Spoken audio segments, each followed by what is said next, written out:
Hello, good morning. Uh, our topic today, our topic for today po ay why I prefer red meat no po, o ruminant animals. Uh, Ruminant animals po na carnivore yung aking prefer na kainin na po. Comparing it to pork and chicken. Bakit nga ba? Ito po, sa ngayon po, sa panahon po ngayon, alam naman na po natin na ang karamihan na kinakain po ng mga baboy at manok sa karatig probinsya natin o na Laguna, Batangas, na po, sa Bulacan, Bataan, Zambales, even Quezon, ang karamihan po ng mga kinakain ng baboy po at manok ay mga feeds na. So, yung pong feeds ay may mga pufa. So, once na kumain po sila niyan, at kumain po sila ng may pufa, yung taba po nila, magiging pufa po din yan. Sa karaniwan po, ng mga panahon pa po ng dati, no, na hindi pa masyado ang paggamit ng grain feed sa sa mga baboy, na kumakain sila ng mga kamote o mga kanin, mga bigas, starch. Kasi po yung mga yan, mga starch foods po na kinakain nila ay mako-convert po yan from starch to stearic acid. Na kung saan po yung kanilang magiging fat sa katawan nila ay mostly ay stearic acid or palmitic acid. Not like ngayon, dahil nga feeds ang kinakain, ang magiging fats po nila ay pufa. Ano po yung kaibahan ng taba na kumakain ng pufa at yung baboy na kumakain ng starch foods na po na nagiging stearic sa fats nila. So, yung stearic po, pagka ang tao o baboy o anumang hayop na may stearic acid sa fats po nila, ay mataas po ang metabolism.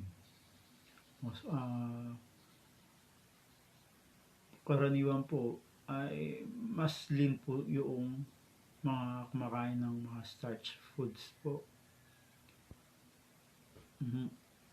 Ngayon, kapag kumain po sila ng pufa, ang karaniwan pong composition ng katawan nila ay mostly fat. Tugma rin naman po dahil mas gusto ng tao na may taba yung baboy. So, patatabain nila to para sa fat contents ng baboy no po. Pero may may epekto po yan sa health, lalo po sa atin sa tao. Sa baboy, hindi maano dahil ilang buwan lang naman kinakatay na sila.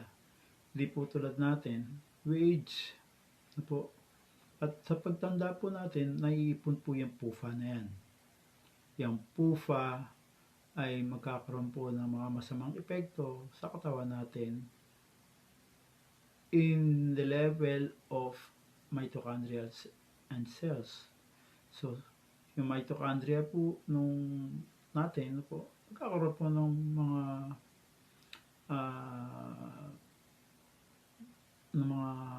magkakos po siya ng metabolic dysfunction sa cells. So po, diyan po nagsisimula yung insulin resistance. Ganun po na sa manok na kumakain po ng feeds.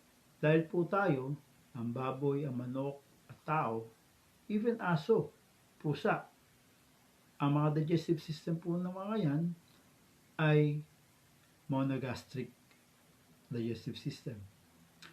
Not like ano po, ruminant animals.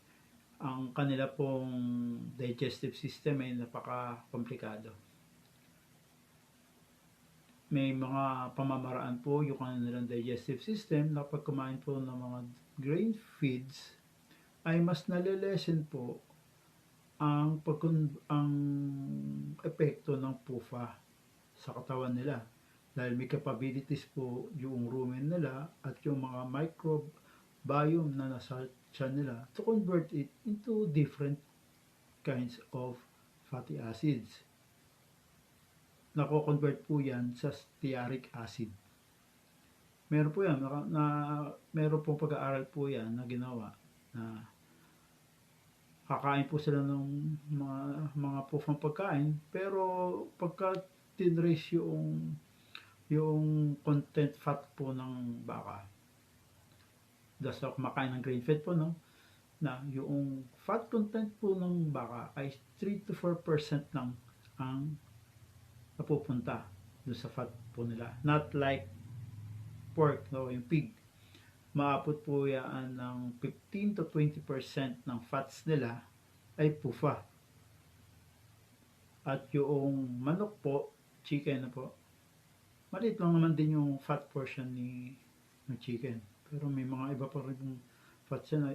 Usually nasa balat naman ang fats niyan. Ang mga fats po niya ay na percentage po niya no, nasa 20 to 30% ng fats po nila ay PUFA.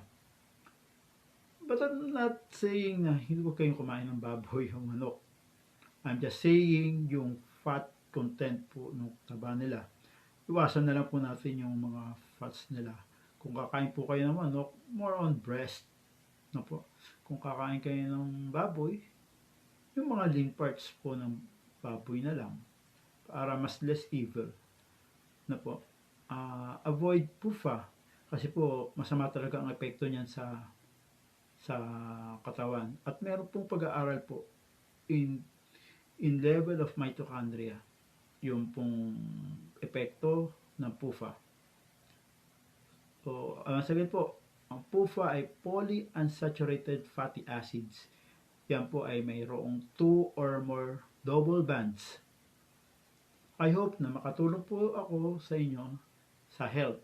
Alagaan po natin ang health natin dahil ang health po natin ay magiging lead po natin sa pagtanda natin para maiwasan ang mga chronic diseases na ating na malaking porsyento ay nanggagaling sa dietary natin.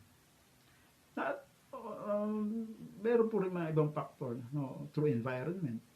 Pero malaki po ang porsyento ng chronic diseases na nakuha po natin ay galing po sa pagkain. Kasi po malaking epekto po kung ano po yung nilagay natin sa bibig na napupunta po sa ating gut ay nakaka-apekto po hindi lang po sa gut. Nakaka-apekto rin po yan sa brain. So, ako po ito si Rius. Nagpapaalam. Magandang umaga po sa ating lahat. Bye.